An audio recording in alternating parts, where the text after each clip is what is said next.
It's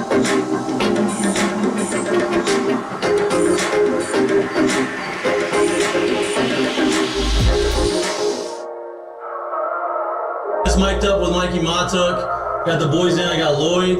We got J Mitch. We got Jackie Boy. He tried to jump up and he might have knocked it in. Good timing. Let's go. What a start to the Monday. I mean, I'm from Lafayette. My boys will come in and say, oh, God.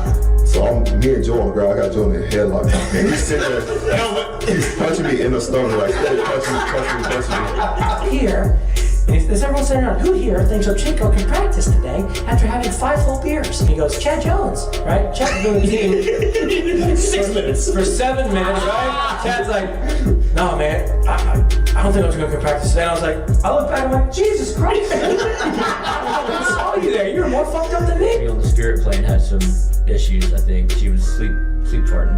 You heard her or you just thought it was her? I sat right next to her. I smelled it. Whoa. What was that? Time for the show.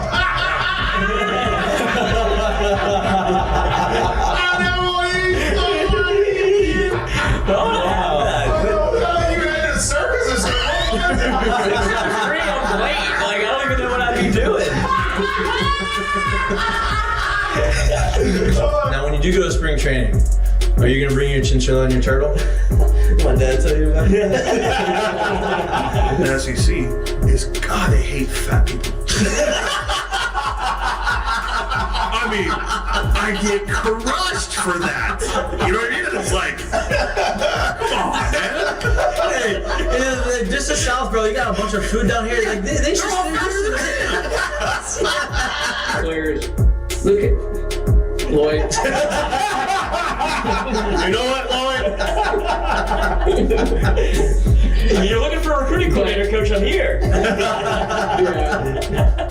He's like, I'll piss my pants right now. No way. We're wearing gray pants, long gray pants. He goes, I'll piss my pants right now.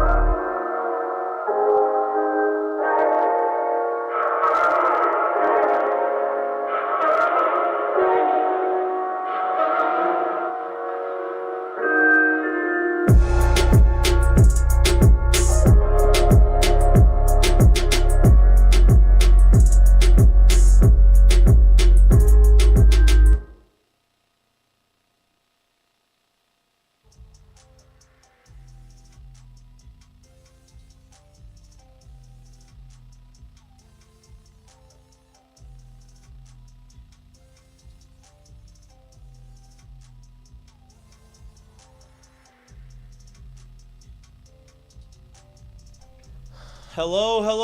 Welcome back to Mic'd Up. Today is Monday, July 1st. Welcome to July. You got through June. It is getting hot. Oh, the walk in here. Hot outside. Sweltering hot. I feel like it's under like a heat advisory warning every other day. Welcome to Louisiana. No Gulf breeze. You don't get any of that here. It's straight heat, homie. Like, this is when you get those recruits that are working out going, I didn't know I signed up for this. Yeah, this is a football. Y'all never told me. This is when everything starts to ramp up. But you know what, Jay? It's hot as hell out there. Actually, did you ever have to do these workouts, or did you get to play summer ball? You didn't get to play summer ball? I didn't get much summer ball at all. I got like 7 days of summer ball after my sophomore year. This time, yeah, boy, it's hot as hell. Hey, you got to get everything in before noon. Yeah. Or you cooked. And let me ask you this: y'all practicing inside or outside? Man, come on. They turfed the outside. It has to be coach. It has to be a tropical thunderstorm. Right at the time you're practicing or doing anything for us to be inside at this time. That turf gets hot, and you are sitting out there in 100, like so hot that like it melts. Hey, bro, you do some like bear crawls and shit. You're fucking coming home with something. Yeah, like shit's hot. It's hot, period, bro. It's hot. Not it's the time of the year too where so they probably still I'm sure they still like ladder or waterfall or the workout time groups. You trying to be in that 7 a.m. group, coach. You don't want to be out there when it's 10 and that sun just smacking you on the neck. And you don't want that. No, thank you. Get it in early. No, thank you. Football season obviously is right around the corner. They're practicing in the sweltering heat of July right now. Season is 2 months away. Las Vegas is 2 months away. Football's fun. And I can't wait for it. with the football news, SEC has expanded officially to 16 teams. Texas and Oklahoma are now officially part of the Southeastern Conference. It feels like they felt like, hey, we got to be ready when this year comes because we're going to the gauntlet that is the SEC. It's not just football, the number one conference in the country in baseball. Now feels like the number one conference in the country in basketball. LSU just won the gymnastics national championship. You have all these other things that you have. Well, Oklahoma comes in, 4 straight World Series championships for the Women's College World Series. Gymnastics, right? I think, two in a row in like 21 and 22. Gymnastics is known for winning national championships. So then you see, okay, what's Oklahoma going to do? They go and extend Brett Venables. Hey, you've done a good job. We need to make sure we're solid going into the SEC. Obviously, they've been pretty solid in baseball. And you see Texas. Okay, Texas finally feels like they're back with Steve Sarkisian and the boys. Like they are. This is his like real of a team that Texas has had as far as I'm Texas back crowd. Not right? team. This is the real of Texas hype. Yeah, right. Like, yeah. Hey, they're going back to the old of Texas when they had Vince Young and those teams were their perennial. What? That was the last video that they played on the Longhorn Network last night. They ran it back to the Rose Bowl. Like, y'all remember this? It's a good time, huh? That's it. I mean, let's be honest. I think everybody who was a football fan at that time still remembers that time. That was no doubt. It was exciting. No doubt. They kept that one in the can. So Yeah, you bring. that's exciting. They go and they come in here, right? They have their football team riding high, Arch Manning, all of those types of things. Their baseball team, 3rd most championships in all of college baseball behind LSU and USC, who's number 1. But Behind who? Huh? Behind who? Behind LSU. Okay. Would be the number 2 team with 7. USC's got 12. I don't know. I don't think they had one in definitely not in the 2000s. The dead ball. I era. don't know if the 90s they had one in the 90s. I know they made the run with Mark Pryor a couple times, but I think it was only the 70s and 80s that they got the 12 in. Skip was the great killer. So, you feel like they're coming into the SEC with a history, but albeit years ago history. They make a decision, go hire Jim Schlossnagle from Texas A&M to be the head coach at Texas, and causes all this ruckus amongst the SEC coaches and college baseball world. Well, SEC Network was there. Your boys were there in Texas and Oklahoma welcoming them to the conference. And so Schlossnagle has been very open about why they made the move. We're going to talk about why he made the move, but it feels like Texas and Oklahoma were like, hey, we got to rise up to the challenge. They're hiring the best guys. They're putting themselves in a situation, in a position to compete with the best conference in the country. So we're going to obviously hit on that. We're going to hit on why he left. We're going to hit on A&M's new coach, Michael Earley, one of Jared's boys, a former teammate of yours in professional baseball, 38-year-old head coach of the Texas A&M Aggies. Some of those guys that were originally in the portal, now coming back out of the portal, staying at Texas A&M. He's a crowd favorite amongst the players. Some people who really don't understand maybe a lot about the baseball world are very upset that the name's not popping. I don't think they need to be. We're going to get into that because, baseball, much like basketball, I would imagine, you can have success early on in your career if you know the game, you know how to relate to the guys on the field or on the court. You've seen that in the NBA. You've seen that in college baseball. You've seen that in Major League Baseball. So we will get to more of that. And, there's a lot of other sports like NBA. Free agency is wide open. Everybody talks about baseball money. They need to be mentioning the NBA money more so than the baseball money. Contracts are getting thrown out there like crazy. Money's getting thrown out there like crazy. We're going to get into a little bit of that. Major League Baseball, Aaron Judge is doing this. If you haven't paid attention to baseball because they're not great at making you, but we'll make you. But you have the package. If you haven't, you know what? I may be watching Aaron Judge a lot more. We'll get there. If you're not sure, his numbers are pretty cartoonish and Bugs Bunny-ish. Stuff that we've never seen. Nothing has happened like what he's doing right now. Nothing has happened with the guys that are currently in Major League Baseball. The only people you can compare to are some of the folklore, Roll the tape. unbelievable legends, historical figures of baseball. Those are the only people you can compare this to, and those guys are Babe Ruth. Hank Greenberg was one of the guys that they mentioned. Who else was on there? Really about it. Babe Ruth is probably about the only one you can really compare him to. But he's doing some crazy stuff. We're going to get into that. And, really start teasing you about the football season. That's it, because they're starting to come out with All-American teams now.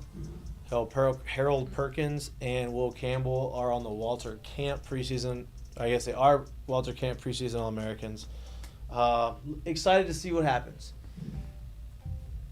Y'all told me, you asked me, is LSU a top 50 defense? I said yes.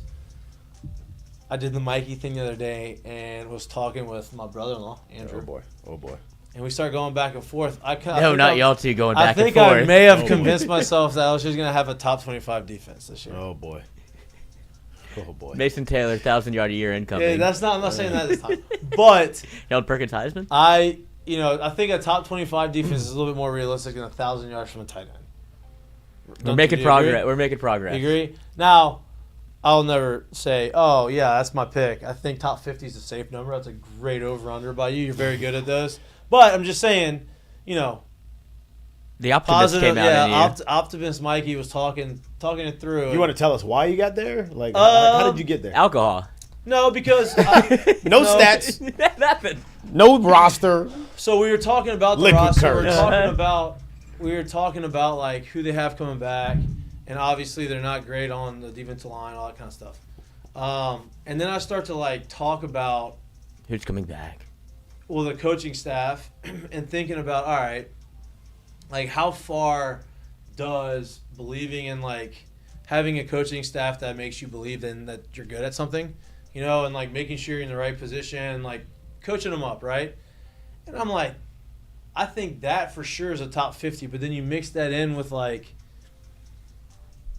the talented guys that they have. It feels like those guys could figure something out and be in the top 25. I'm not, because they're not talented. They just don't have depth. That was my thing. I'm like, look, top 25, obviously. If you're top 25, LSU's going to have maybe one loss this year. I think top 50 is the move, but that was part of the reason why I talked about it. Well, you just said you thought top 25 was the move. No. I may have convinced myself, but I haven't completely convinced myself. So you're not quite there. Because I know right there in your mind, you're like at 28 right now. I know I'm probably more at like 31. No, upper 30s, 38, low 40s probably. But I'm going downwards a little bit. I'm gonna go no. I guess if we get into this talk, and it's really only because of one reason. Yes, they do have talent at the second and third level. I mean, they got talent at the first level too. They don't have top tier talent at the first level, and they don't have depth at the first level. Right. And off of that alone is why I'm like top 50 at best. I don't think they can get in top 25. And then look, scoring defense is a different thing. Like I think that for somehow they're going to be able to. They may give up yards. I just feel like they're going to not give up as many points. Like be a top. Well, but that's the thing though. Like if you want to talk about giving up yards, okay, we give up the yards. Yeah, but they get exhausted and you get. Then we don't have the depth, right? And we don't have the top tier talent on the line. I think you punch it in a little, but I do think they're a way better defense. I think they're I think they're a top 50 defense. Oh, top 50 defense. I just don't think they'd be a top 25. And I'm with you, right? Like I said, I may have. I was on the verge of convincing myself, but reason steps in at sometimes, and I'm able to talk my way out of it sometimes. Yeah, who do you think was the? I'm not betting that. I'm a very irrational, emotional, in the moment individual. Oh, we're talking right before the show. Hey, what do you got this weekend? Oh man, I kind of like that line. I don't love that line. I think I'm gonna go the other way. And we start talking it through, and all of a sudden it says, "Screw it, I'm betting." Yeah, then Mikey puts in an 18 I'm like, parlay. What a stupid move by me. That's impulsive. Yes. This one, I'm not betting on it. I'm not. It's just it came through. He's not betting on it yet. He ain't betting on it yet. Still got 2 weeks. All he needs is one more weekend at the houseboat with the brother-in-law, and he's gonna be right there with it. Like, that's all he needs. Have they come out with the over/under for LSU this year? I would imagine it's probably 9.5. 9.5. Is that what it is? Right? Yeah. But it's got to be somewhere around there. Fancy me this. Okay. Who do you think was the 25th ranked defense last year in college football? 20 what? 25th. Oh, here we go. This is good. This is a comparison. You compare each other teams. 25th. I would know the school. Like. Yep. Okay. Might even tie into this conversation at some point. Missouri. Yep. 25th ranked defense last year. Guess where LSU was? 125th. LSU was ranked 105th. Is that scoring defense or is that, I guess, Just total defense?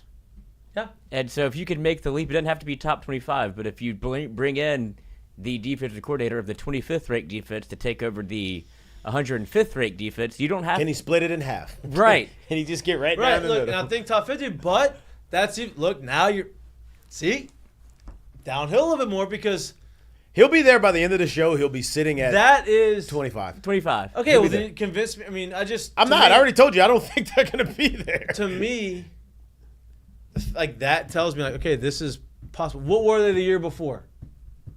LSU? What were they before? Like the first year, before last year, so 22.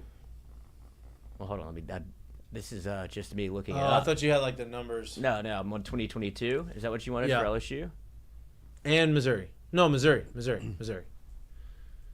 They were 56. Boy, And I'm that sounding was- like a genius right now. Yeah. Yeah. That's where you want. Like, if And you- so, okay, well, last one. Can I have one more? yeah, hold on. Let me see for comparative sake. LSU. I don't need 2022. LSU. That's not. I don't Like they were what 56. they? I would imagine LSU has a little What more was talent in LSU? that situation. 34. Yeah, I'm not. LSU's not the. But That was your defensive coordinator. Everybody said that's why you're so good. Blake Baker. No, I'm talking about for LSU. Oh yeah, 21 though. When Baker was at LSU, I don't care about LSU. What was Missouri in 21 before Blake Baker got there? I hope this works for your argument. 113. Okay.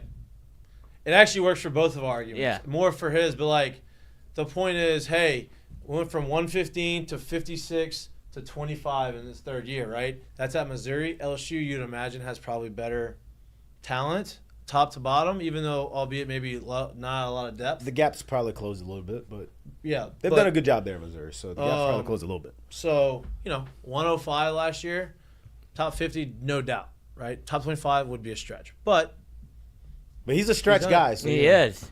You just got to make that. But long as I you think gotta do it. for even if it's not top 25, I think the leap that you're making is the one that you would love 100%. to see. Like you feel you're in a much better spot than 100%. The one thing we 105th can't- ranked defense. One thing we can talk about, though, is which I think is going to be a huge player in this team this year. I think it might carry them a little further.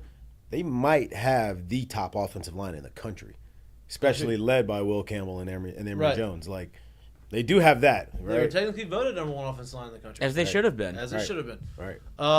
And they don't get it twisted. They've got talent behind that too. Yeah. Well, Yep. look, and here's the other thing.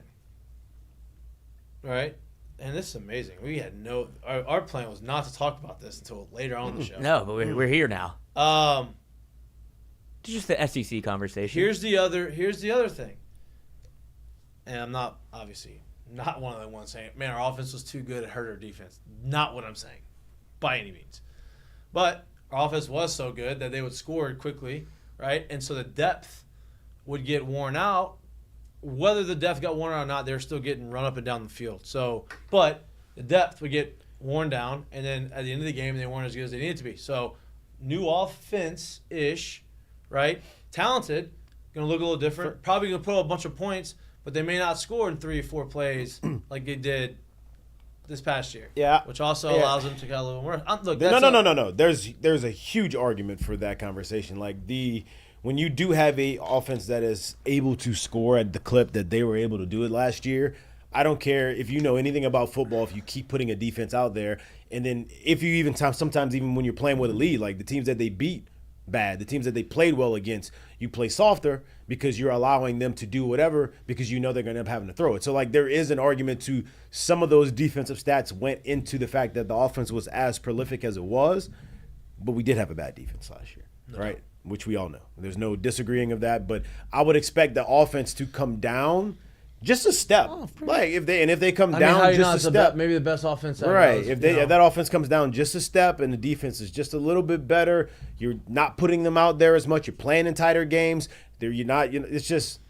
Well, here's the deal. No matter how, like, the offense was so elite, even if you're down a step, we didn't win games. We won games because of our offense, but the games where our offense did is whatever they could do, they still lost games, right? So just losing that a smidge, instead of scoring 63 points, you scored 46 points, right? And now defense is going to come up with a few more stops. I think that makes more of a difference than that elite offense and the defense still being as bad as it was. Yeah. Yeah. I can't wait for Vegas. But I guess to put this in context a little bit. Yeah, let's go what- back to the SEC too. After real quick. Like when you talk about having a high-powered offense with a defense that maybe struggled a little bit early on because they weren't able to keep up. That's where my mind goes to like 2019 because I don't think even they were prepared for LSU to come out and score at the clip they did. Dave Aranda caught a lot of flack for that, but at the end of the day, you looked up there the 30th ranked defense. If you can get in that 33rd ranked, if you can get in that ballpark where you don't have to be number one offense in the country like you were in 2019, but if you can get it back to a 33rd ranked defense, I think LSU would be in a really good spot. Like, because they're going to be doing ball control. It's not going to be. If they get inside of a top 40 ranked defense, even if they're quote unquote down a step from what they were offensive last year, 11-1. They're winning 10 games. Easy. I think 11. I'm telling you, they're going to win 10 games. 11-1. If they have a defense that's like that, and that's because that means you're making stops, you're getting some turnovers, you're not giving up points. You will be in the playoffs. You will be into at least the second round of the playoffs. I'm telling you, that's where they're going to be. Yep. At least. With the new addition of Oklahoma and Texas, LSU got the better side of the draw, I would say, at least at this point. I assume, right? Having Oklahoma as could opposed to be Texas, right? It's on my birthday. So that's my birthday game. It used to be the A&M game. It used to be the Arkansas game, then the A&M game. The Oklahoma game. Now it's the Oklahoma game. Which one did you like the most? Well, it's not always going to be Oklahoma. I know, but I guess that's better for you, just rotating. I like the A&M game better. Yeah, me too. Yeah. Oh, so you got less rehired on your birthday. Well, carried him out the around stadium. my birthday. It's not always on November 30th, but around my birthday. Yeah. But yeah, they come back in, right? Oklahoma could be good. They were good. They were pretty good for the most part last year, and then they kind of fell off. Venables is back, gets the raise. They won 10 games. Defensive guy. Right. I say fell off. Like they were supposed to be in the playoffs, and then they puttered out at the end of the year. Yep. You can't lose to Kansas after you beat Texas. Yeah, Exactly. I don't know. Like, it's crazy, too, because, like, I don't know exactly where the top end of those two schools' production will be. But what I can say is when you bring them into the SEC, especially in football, it adds to that war of attrition conversation where you go week in and week out facing teams that are really, really, really good, and you don't get to input a lower-level team. You get to input a Texas or an Oklahoma. That only adds to everybody's war of attrition and what you can continually put out there each week. So, like, adding them in, no matter what their top end production will be, just off of them being on whoever's schedule that they're on, it gets infinitely harder because that's another very quality ball club that you're going to have to deal with for the foreseeable future. Which is why I'm glad I went to 12 games. Yeah. Because, I mean, it'd be a travesty not to have the SEC teams that deserve to be in there because they lost to SEC teams. Well, I still think you'll see some of that where they kind of eat themselves. No, for sure. But the fact that it's 12 teams now, you can do it, and now instead of having the number 1 and number 2 teams, you may have the number 1, the number 7, the number 9, number 12, whatever it is. It'll be very interesting to see how this is received with the new playoff, Oklahoma and Texas and the SEC clearly being the head and shoulders. Look, great rivalries too. Yeah. Brings in a really good, really cool rivalry. Like, I love watching, no matter how much of a difference or how bad they are, Auburn, Alabama, right? Always great. Auburn, outside of LSU, has given Alabama the most issue, right? When Saban was there, and because the games you were could always almost crazy. argue more of an issue. Maybe more of an issue, right? Even when games they don't beat them, it's always close. Yeah. You can almost argue more of an issue. Right. And, so you have that coming in, and with Texas and Oklahoma. And then you got Texas and Texas A&M obviously have some beef going on right now on the baseball side, but you'd imagine that's going to roll over into football, right? Yeah. There's no love lost between Texas and like they hate each other. I didn't know. Actually, Texas A&M I would imagine hates Texas more than Texas hates Texas A&M. Exactly. Yeah. But guess who they play November 30th? Texas A&M rolls over to Texas. Right, which is amazing. You get those types of rivalries, so I'm pumped. I think it's a perfect marriage between those two conferences. R.I.P. to Longhorn Network. Rest in peace. Man, they thought they got something. They copied LSU. No, they copied the SEC network, right? It was SC Network, and then Longhorn Network started. Longhorn Network was first, I believe. It might have been first. I believe it was first. Yeah, I think it was the Longhorn Network, and it was just for Texas, and then the SEC. They tried to pull the Notre Dame move, basically. Yeah. Like, we're bigger than the conference. NBC behind them. Mm-hmm.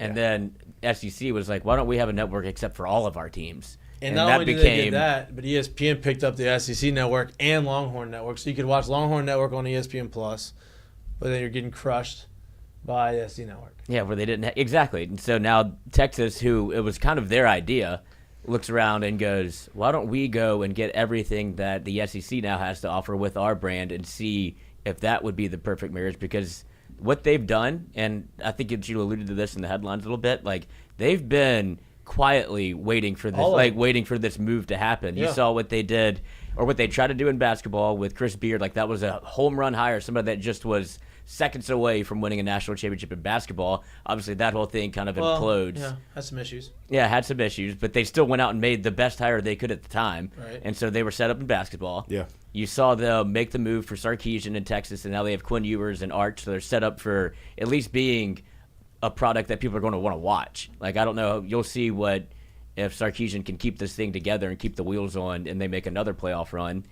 And you saw what just happened with Schlossnagle and A&M and then him going to Texas, and now they have this party that Peter Burns was at. I didn't see this until I saw it on Twitter yesterday. But A&M, I mean, you about to play it? Yeah, Texas pulled out all of the stops. This is incredible. Well, this wasn't just a Texas thing. Texas and Oklahoma were doing this. SEC Network was doing a full 4-hour special on all of the athletics on both sides. So, Sunday and this is what the whole extravaganza was. They had every single coach of the athletic program, like, is speaking, not at all at one time, but they brought them all in, spoke about them, did everything. So this is kind of like a whole coronation SEC welcoming festival that they put on. Love that. Yeah, Oklahoma's was today, and I don't feel like you're getting the same amount of pop that. Well, Texas is always going to try to blow this thing out of the water. So I'm not surprised, but bigger. That's what that thing Austin is. compared Texas to toast. Norman, Texas toast too. Yeah, Buc-ee's. I mean, Norman. I mean, you're gonna have more people living in Austin throughout the summer than you're gonna have probably living in Norman. I would imagine. Yeah. I've never been to Norman. It's probably beautiful. I bet you've been to Austin. I've never been to Austin. Oh. But I've heard.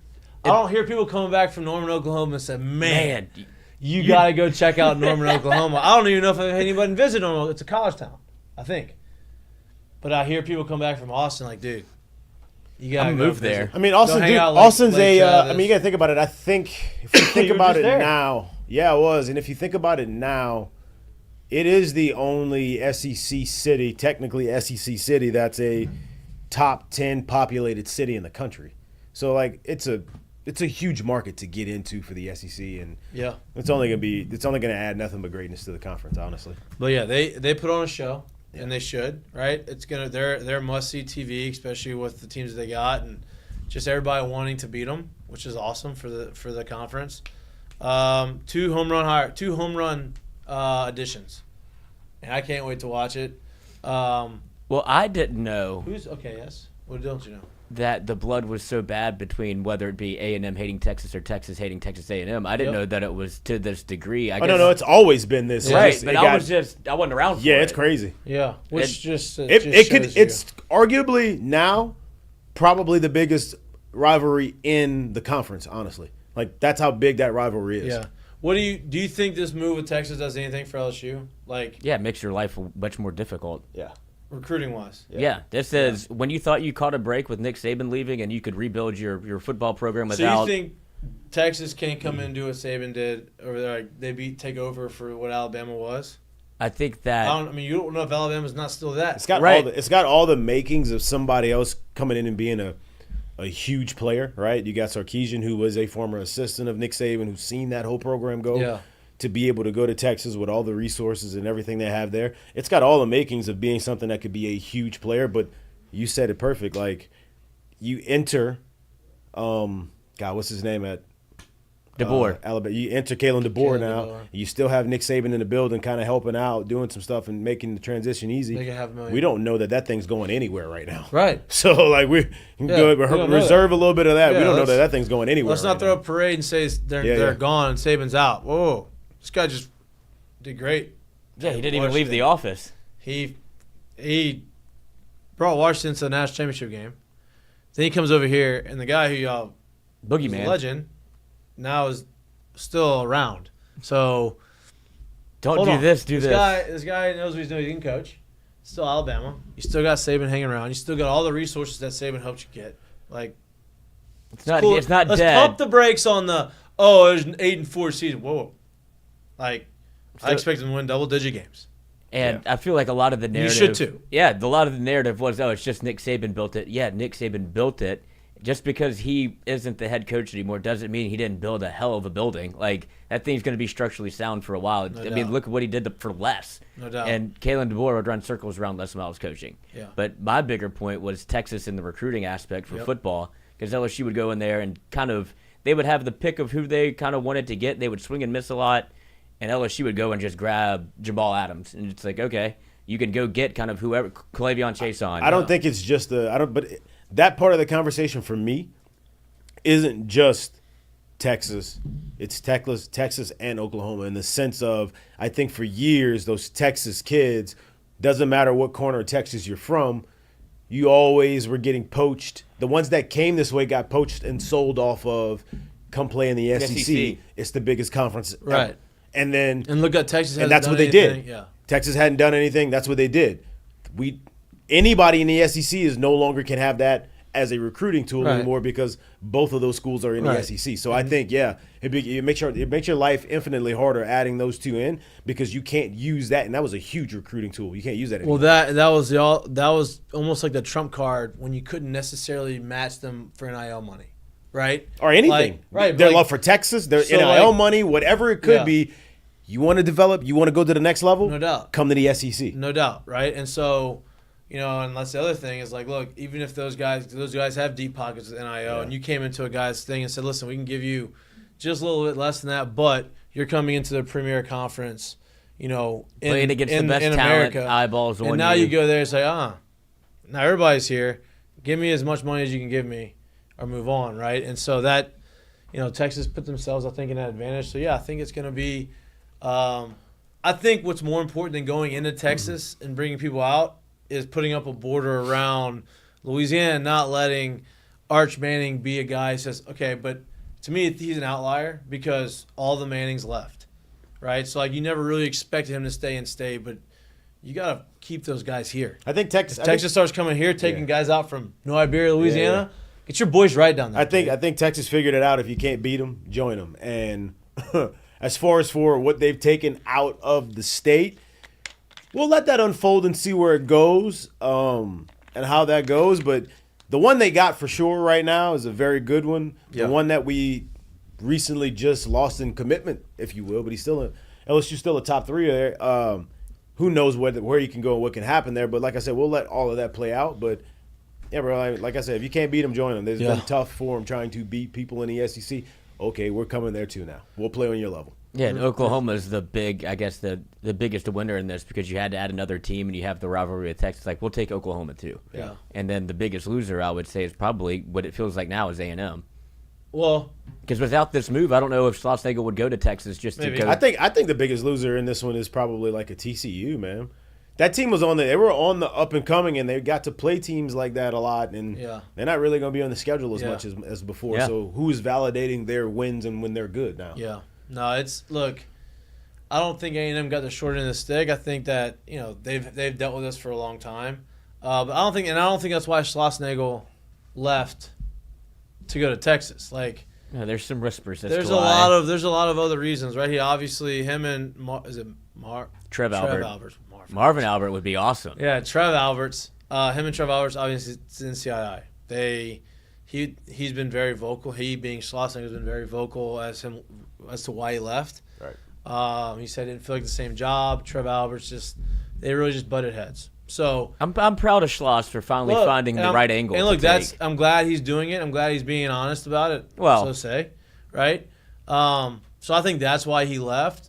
But I think A&M, who they brought, talk about joining a team or being the ones that, like, you got guys rejoining A&M now.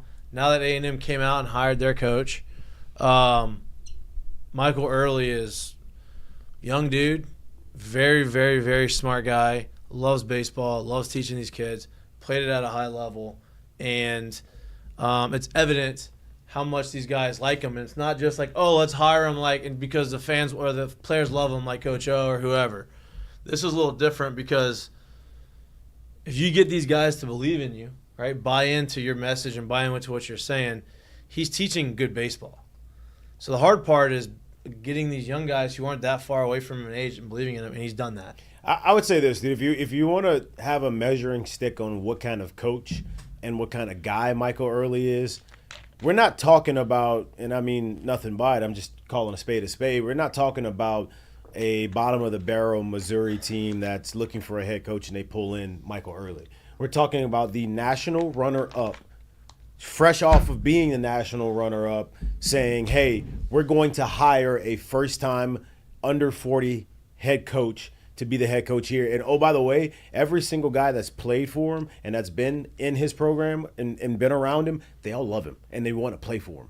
I think that tells you a lot about who he is as a person. I think that tells you a lot about who he is as a coach. And I think if he applies those things, once again, this league just gets that the rich get richer here, right? Like they just keep building and you keep putting people in situations like that. You keep putting good people in situations like that. They have no choice but to at some point start finding some kind of success there. Yeah. And I think hiring people like Jason Kelly and stuff like it's only going to help you. It's only going to help you. That's the other conversation, right? Like they give Michael Earley the head coaching job, but hey, we got a really good pitching coach. He's had success at multiple schools, has pitched in the SEC, who's a head coach right now. So he's going to come down. He's going to be great for your staff. We got to know JK when he was here. Yeah. He come on the show. He's on our trailer. Yeah, he's awesome. Funny as can be. Players love him. Everybody I talked to said they loved him. And he was a head coach. Now he comes back in with that love as a pitching coach and the experience of a head coach to help an inexperienced head coach navigate. And he doesn't come in with an ego, too. So Right. that tells you a lot as well. Like he's taking a job coming from being a head coach to help a first-time head Right. coach. And he's another young-ish kind of dude where I would imagine they could kind of vibe and kind of get off of the good. That's a good person for him to lean on doubt. to be able to do his job at the head coaching spot while Jason Kelly goes out and does the pitching coach job. Like it's No doubt. It's you surround yourself with the right people and success can be found. I don't know if they've come out or not, but I'd expect that you're going to start seeing everybody who put their name in the portal, or at least majority of them, from Texas A&M announce they're going back. Yeah, to Texas I'll speak on it. But yeah, he did announce. Hayden Schott did announce. I'm not going to say who. I spoke to a couple of players this weekend, and I would imagine a lot of those guys that went in the portal will not be leaving. Well, they won't be leaving. They'll be going right back there to A&M. And we kind of talked about that last show. We're like, hey, where are these guys going to go? I was hard a believer in they got two spots. It's either A&M, staying at A&M for whatever the reason is, or they're going right there to Texas because that's where they've had their success. It'd be hard to imagine that they're going to go somewhere where they don't really have a history or a rapport. Right. Well, and here's the other thing, right? I'm looking. So, Hunter Haas, he played there last year. Comes out in suites. There's absolutely nobody that I would trust more than early baseball to take over Aggie baseball. This is in June 28th. Retweeted by Jason Lavalette. Right? Like, Put the pieces together a little I'm not bit. saying he's committing back. I'm just saying, like, these players love Michael Earley, and if they're going out there vouching for that, then Well, that's where I think that's what you expect. that's if they're the- all going to go back. That's why I think the early hire for Texas A&M is the right one at the right time, even though they tried to go out and take massive swings because that's what A&M has Reportedly. always done. Maybe with Tony V, no doubt, but reportedly, Well, if they're going to swing at Tony V, they're going to look around to other guys that they feel like would take the job and become you don't go from a Schloss to an assistant unless you kind of felt like you had to. how about Dallas Baptist coach coming out and saying I would never go there. he said he turned it down. Yeah. And I mean, then, I believe and him. then Texas came back and said there was no offer. Well, of course they would say that. It's embarrassing. Of course, he would say that. Yeah, Why but would he you was know? rumored to go there for a hot minute. But that's what I'm saying. When Texas A&M lined up to be what they thought maybe Texas is, where we can go and poach somebody's coach, especially if you're trying to take a swing at Vitello, you come up empty-handed, and then you look around the room and you go, I bet we can get Early back, and now all the players love him, and now we can get our roster back. Like, that's a major kudos for him if you're doubt. Early to go into and talk to an AD, like, look, I can fix some of this mess right now. No doubt. And that's probably why the conversation that was had and why you hire him. But that's why I think you'll see the success, but it's such a short time frame of a hire to be made because obviously they wanted to get a big name coach. You go back and you kind of sustain your program a little bit, but I don't know how long it'll play. When's the PR contest for today? Yeah, well, and I say this too. I think they had to move quickly, and I think for them because of portal. the timing of everything, It closes, that's what right? made it Tomorrow. That's what made it so hard for any other big name head Yeah. coach who's established already say yes to the job. Like this is a tough time to say, yeah, I'm going to take this job because look, when you play that late into the season, one thing you are at a disadvantage at is actually getting into the portal and starting to get on these kids early and having these visits and getting these kids and having like real conversations with these kids. So that team playing so late into it, coach makes a move, you're at a disadvantage because all these other coaches have been making these moves and doing all this stuff already. So it's hard for them to say, yeah, you know what? I know I just recruited and got 3 kids to sign here and these 6 here I got to stay here. I'm going to bounce. You think they coming with you? Tough. They might, maybe not. Right. And so those situations when it comes to other big name already established coaches, that was probably, if I had to guess, the biggest thing that got them to say, I don't know, unless you're giving me ungodly money. And I'm not exactly sure that's what they were offering at that point. Right. So to be able to keep one of their own who's going to keep some of those players in the door and you're giving him a huge pay jump, it makes a ton of sense in that situation for him. I'm pumped. I'm pumped for him. I'm pumped for Schloss and Nolan and those guys going to Texas. Like I think both sides can win in a situation that was always going to be a shock to them.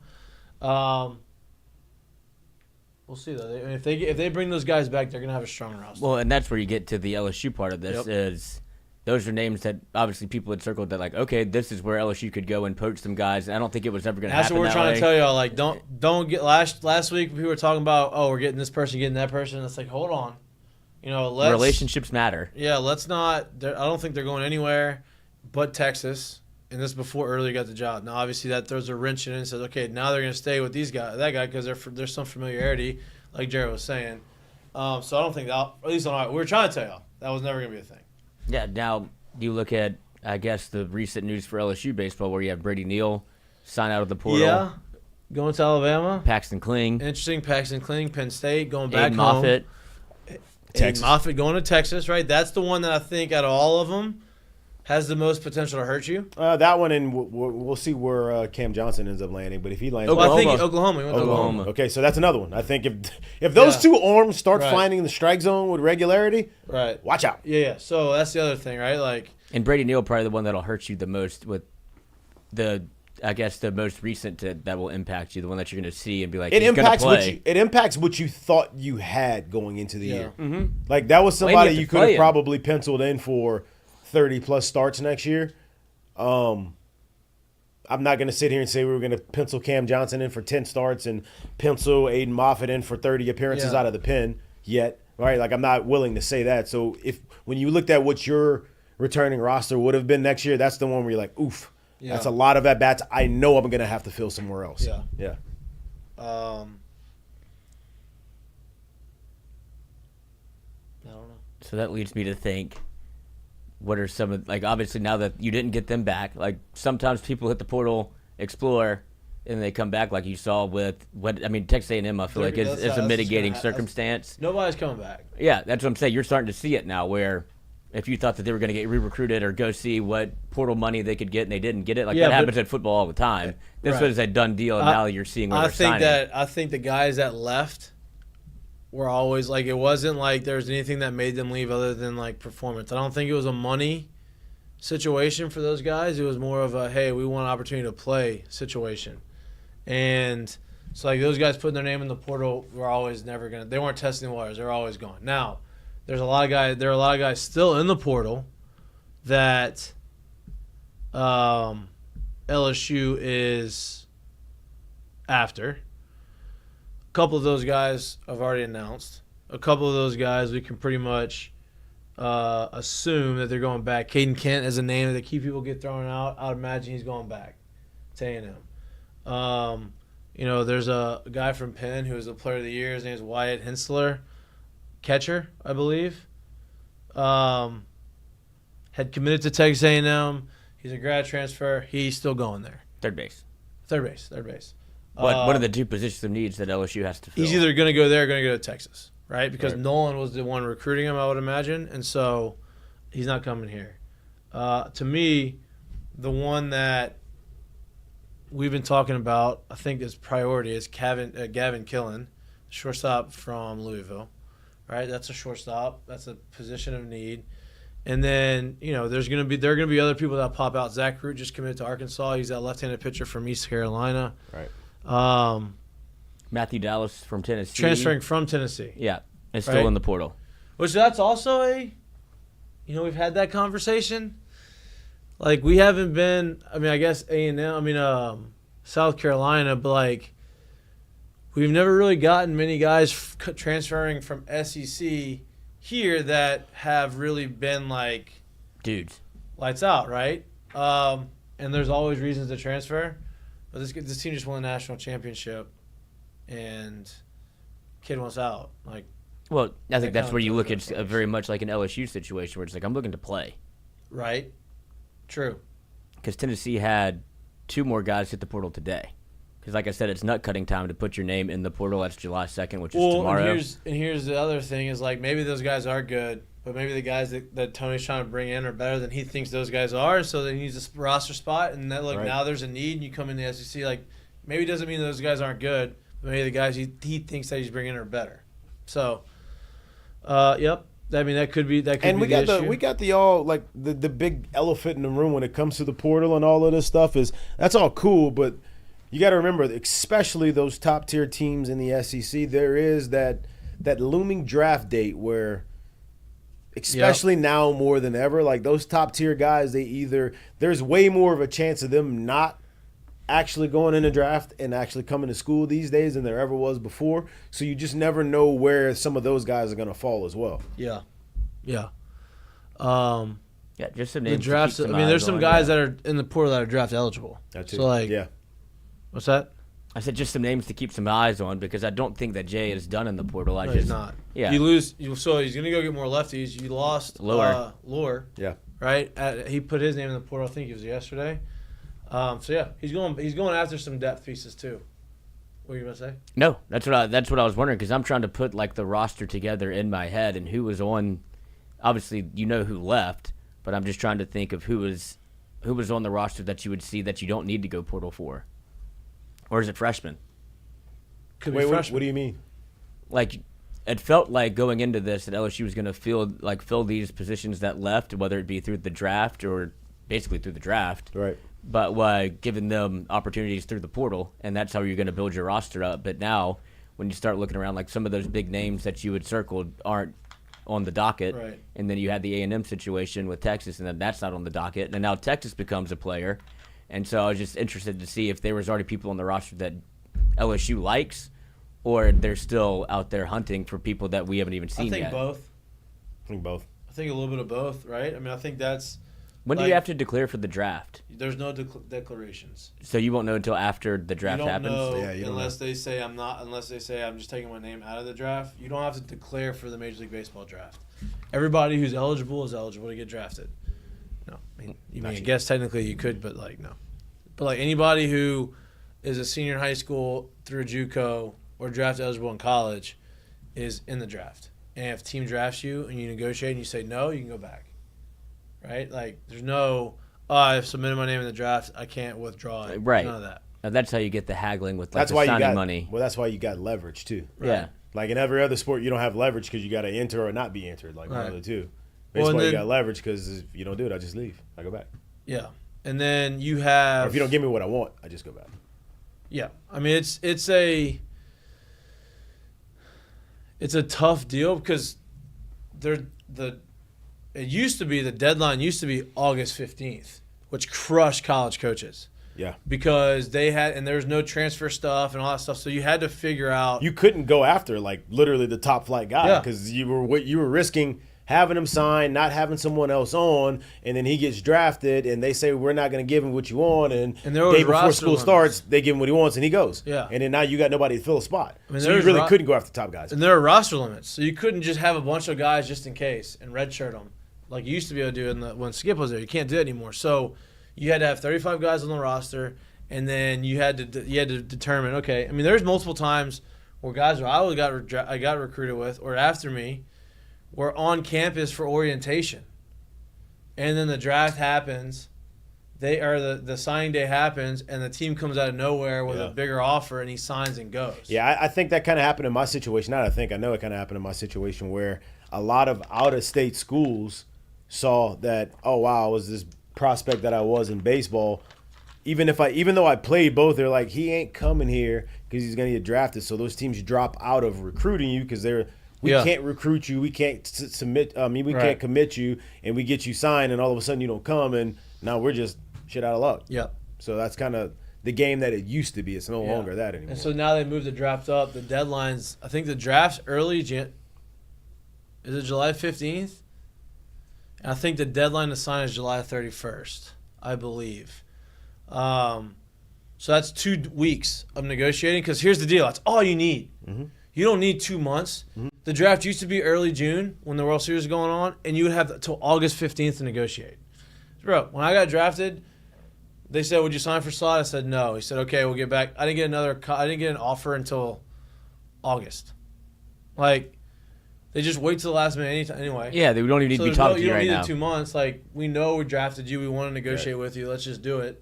So the 2 weeks is a big thing. And it didn't make any sense at that point either, because it's not like you're a free agent, right? It's not like you're sitting there and you offer me this, you don't give it to me, well, 10 other teams can come and talk to you. Yeah. No. You drafted me, the only person that can offer me, but yet I don't hear from you for 2 months because why? And they don't have to. Right. So it didn't really make any sense to go. Yeah. So moving it up to the 31st and having a 2-week window, I think that is smart. It's better for everybody. No doubt. It doesn't give MLB the biggest upper hand like they used to have, but for everyone, it's a better situation. Yeah, it's a more fluid situation. So I guess my point in saying all this is you get drafted July 15th. The team is going to know at the end of July if you're coming back or not. Yeah. Right? So it gives them at least some time to figure out last-minute additions, if there is any, or what their team is going to kind of look like. So they don't have to wait. And now you're seeing more guys, now more than ever, remove their name and say, I'm not, like the kid that's already announced he's not going in the draft. Like a top 10 recruit in the country, the outfielder. He announced he's coming in, taking his name out of the draft. Dylan Cruz did the same thing. Now, Dylan's draft only had 5 rounds. And I guess if he felt like, okay, we don't need the money we asked for this, you're not giving it to us, we're out. Yeah. That's great. We're just seeing that more now, too, which is I think is always going to help teams like LSU and college baseball as a whole. Yeah, because some of the guys that LSU has commitments from, they released a draft, like I guess a mock on MLB.com, and that would be Connor Griffin going 5th overall, so I think see ya. Yeah, he ain't coming. Right. I'm just to update some of the people that, are looking at and hoping for maybe some of these kids to pop, but you have him going 5, and then Cam Caminetti at 13. Son of Ken. R.I.P. Son of the GOAT. Son of a Ken. T. Yeah, big goatee. At the peak of its powers, too. Yeah. I mean, that guy was a monster. Yeah. But just those are some of the names that so you just like, said names, Caminetti. Yeah, they're just in the What top do you think the likelihood of either of them coming to school, let's say if they fall 10 spots of that projection? I think from 5 to 15, from 13 to 26. I mean, to 23. I think if Connor Griffin gets drafted past 20, you have a chance. You think both of them past 20 then, basically? Or you think? No. Let's say because if the other one's at 13, where does he have to drop for him to be? Could he drop at 19? I think it may feel a little different for Connor than it does for him. Right? Connor's closer. I think they grew up an LSU fan, so like to me it's like, okay, if you get drafted after that. Well, that's why I gave you 10 spots, because now it's a lot different. Like you can't really go over slot the way you used to be able to go over slot. So I'm saying 10 spots for either of them at where they're at right now, because that is a significant amount of difference in money. Yeah. For those spots. Yeah, for sure. And I think the 10 spots is more significant for Connor. Yeah. Top 5 obviously is the biggest spread, and then going from top 5 to say 20th. Yeah. That's 15 spots, I know, but like that's a big jump in money. Yeah. So I think if he gets outside the top 20, because here's the deal, he goes and he's the guy he thinks he is, right? Which everyone expects him to be, and he goes and actually does that in college. Now he's Dylan Cruz, Paul Skeen's money. I wonder. There's an upside. Like Dylan Cruz's number out of high school was $5 million. Yeah. He said, I would sign for $5 million. If they offered him 4, I don't know what they offered him. Let's say they offered him 4 for the sake of this game. He says, no, I'm out. I'm taking my name out the draft. I'm going to LSU. $4 million is top 15, top 10 money. He said no, and he got 2 overall. Like, he figured, I'm going to take my chances. He doubled his investment. So, and that's the reason why, I guess, so that's the reason why I go 10 spots, because Both of them, well, one of them, if you take him down 10 spots, but the first one, like we talked about, you take him out 10 spots, that's a significant change just because of what the high end of that 10 spot is. Right. But both of them, you take them down to a pretty, for what the draft is and for what you can probably get in NIL in those situations, it's a pretty marginal number, right? So for both of them to come to a school like this and drop that spot and maybe what they can get and how they can elevate themselves, I think it's a real conversation as opposed to what it ever was before. And that's going from 5 to 15, from 13 to 23 because of what you could possibly gain by coming to a school like LSU. Yeah. So, long shot. But I think that it's a conversation if that happens. If they get drafted or they're projected to get drafted, they're not coming, I don't think. Well, isn't there a case whenever they do kind of start to, I guess, fall in the draft, and then the team that takes them at, if it wasn't 5, now it's 13, and then they still pay you top 5 money? Well, there's a way. There's not as much of that, right? Yeah. As Jerry was saying, because there's a money pool for each team. That's how much money you have to spend in the draft. Now, that can happen if they say, okay, we're going to draft him, we're going to go over slot, give him that because we think we can get somebody in the second or third round for under slot, and that's how they would be able to do that. But it's not like it used to be. I mean, I have a buddy that got drafted. Got 5. Actually, did the big first baseman? He's played for the Nationals. He went to Texas. He was supposed to come to LSU. Kevin Keys. No. He's in the big leagues now still. He plays for the Pirates. Big dude, dreads, lefty. Oh, Josh Smith. No. Josh. Rowdy? No, I know you're talking about. Josh. I know. Why am I not? It's not Josh Smith. It's Josh something, though. We got to find it. Talking about the big switch hitter. Nope, just lefty. The black dude. Yeah, black dude. I thought he's a switch hitter. Oh, maybe he is a switch hitter. He's a switch hitter. Yeah. You don't know who I'm talking about? Mm-mm. Yeah, he's got dreads, bro. I know exactly. I thought you were looking him up. Well, I don't have much to go off of. Black dude dreads plays for the Pirates. For the Pirates. First No, base. he doesn't play for the Pirates anymore, though. Who did he play That's for who he now? played for a while. He got traded. The He goes Nationals. around. Yeah, I think The he's Nationals. The now. Nationals. The first team out. Okay. So I'm looking for the Nationals first baseman. Yep. This is great. Joey No, that's not him. Mm. Is he not there either? Joey Gallo? No, he's not here. All right, I don't know. Anyway, Player. that guy was coming to LSU, ended up switching his commitment to Texas, gets paid $5 million in like the 6th round, ends up leaving. Or I guess he may have transferred from Texas to LSU, and then got paid $5 million. Josh Bell. Josh Bell, that's him. That's in like the 5th round. You can't get that anymore. You're not. That's not happening. Like a discrepancy in like. Okay, You actually probably have a better chance of outside of the first round guys getting a significant bump in pay, as opposed to guys that are going in the first round, because that's so much has to go wrong, if you will, in terms of other people either not signing or signing way under slot, for them to be able to come up with that much money to give you that or over slot, whatever it is. Yeah. So, like, you got a better chance that somebody that's probably sandwich pick, compensation pick, 2nd round on down, as opposed to it being like the first rounder getting that bump. Yeah. Agreed. Oh, real quick from the chat. Why did we bring this up in the first place? There was a point. Why did we bring what up? The draft. Because we were asking. Oh, we're talking about the roster configuration. Yeah. Go ahead. Oh, just a quick one from the chat that they always ask, and I figured we'd give an update because they always ask. Michael Roby, any news on the move of the bullpens? Yeah, it's under construction now. It's under construction. Yeah, it's underway right now. I guess If you roll by the field, you will see that there is. It's underway right now. Hey, drove on campus today. Stadium's got some action to it too right now. I think are they making the new lights and stuff? You said new lights. I know they changed the scoreboards. They're changing the scoreboard right now. No, I think it's already done. Well, there's still construction going on in the football stadium, so something else is going on. I think.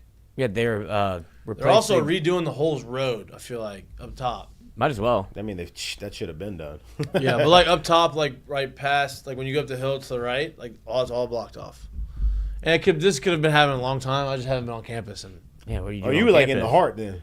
What you was doing on campus? Well, you tried to sit in on somebody's class? No. I had a meeting with somebody at LSU. TK? Not TK. But they. JJ? I went through the gate. I had no idea where the office was. I thought it was actually in the middle, like on campus.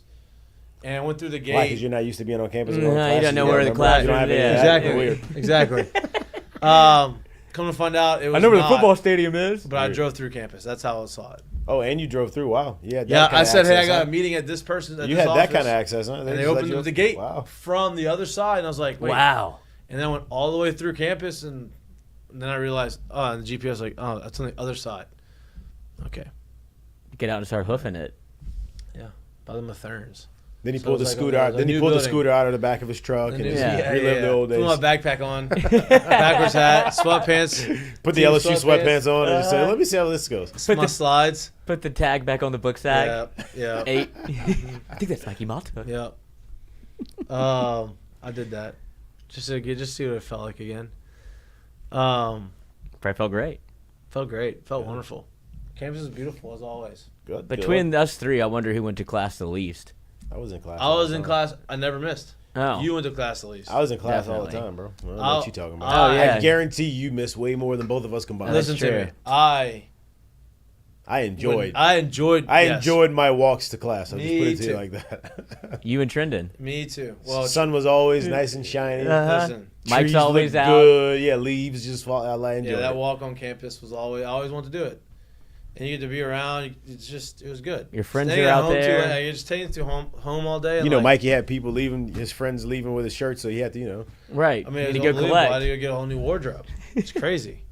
Still wearing sweatshirts in the summer, huh? That's why I got. I mean, that's why it's unbelievable. I still see them walking around Lafayette in my baseball like. I'm gonna tell you right t-shirts. now. Like, what's that going might have on been here? your all-time Yeah, now they're- goofiest now thing you've ever done. Now they're 38 with 2 kids. Well, no. Oh, you know. It's hand-me-downs. Yeah, they got it at the Goodwill, I think. It's lore. Um, I think that's how you pronounce that. Goodwill, huh? Yeah. yeah, put them. Just donate. That's how they get it. Thrift shopping. You and Macklemore. Wow. Love of the campus. people. Man of the people. Hey, that's what I'm here for. Community man. No, huh? That's what I'm here for. Community service. Oh boy. How about this Aaron Judge stuff, dude? Yeah, let's get on it, man. Good God. I know, look, MLB's not doing a very good job of it. National sports don't do a very good job these days right now of pubbing baseball the way they should, and I think that's a lot of baseball's fault to let it get to that point right now. I mean, But if you just sidebar. Carl Ravage posted the screenshot of Baseball Tonight in like 2006 when Baseball Tonight was every day. Yeah. Recapping baseball, like that Love was like Jones. golden age of baseball. If you think about it, like right after post steroid era, you still got a little drama. Yeah. Baseball Night every single day during baseball season. needs to still be a thing, but Joe Morgan. as we bring this up, dude, like if you pay attention to baseball at all, or if you don't pay attention to baseball at all, or if you think you might want to actually know something about it at all, Aaron Judge is doing some absolutely goofy stuff right now. I think he's hitting like 313, 316 actually right now. He's got 31 homers before he's played a game in July. Yep. 31 Not the All-Star homers, break, July. 82 RBIs before July starts. Let me just give y'all a little bit of reference. Is if you get to 30 homers by the All-Star break, that's considered an unbelievable feat. And that's another 14, 15 days away. Right. If you just get there, right?